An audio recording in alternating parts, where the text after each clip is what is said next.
China's President Xi Jinping has pledged over $50 billion in Africa summit, including $30 billion in credit and $20 billion in new investments.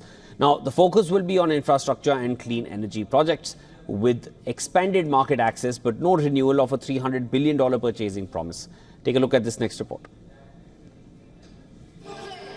China's President Xi Jinping has promised Africa more than $50 billion in fresh funding. That's as he opened a major China-Africa summit in Beijing on Thursday.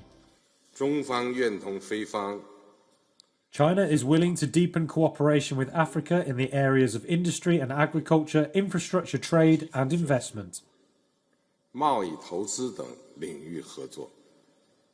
Xi said 210 billion yuan of the financing, a little under $30 billion, would be dispersed through credit lines, and 70 billion yuan in fresh investment by Chinese companies. He also told delegates from more than 50 African countries that the world's second largest economy would carry out 30 infrastructure projects.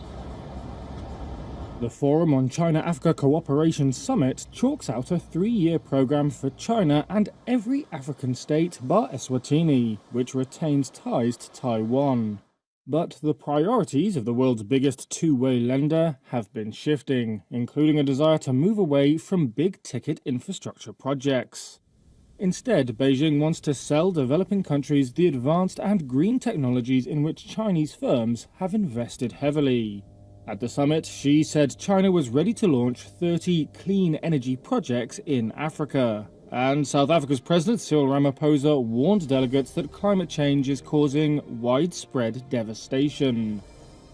The world is falling behind in its efforts to achieve the Sustainable Development Goals.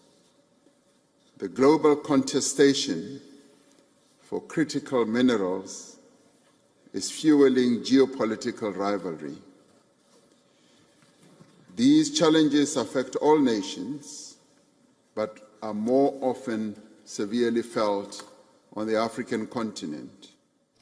Earlier this week, Ramaphosa told Xi that he wants to narrow his country's trade deficit with China, an aspiration almost all African countries share. However, on Thursday, Xi did not reiterate a pledge made at the last summit 3 years ago to buy $300 billion worth of African goods. Instead, he promised only to unilaterally expand market access. Analysts say Beijing's strict market access rules are blocking African food exporters from selling in to the giant consumer market.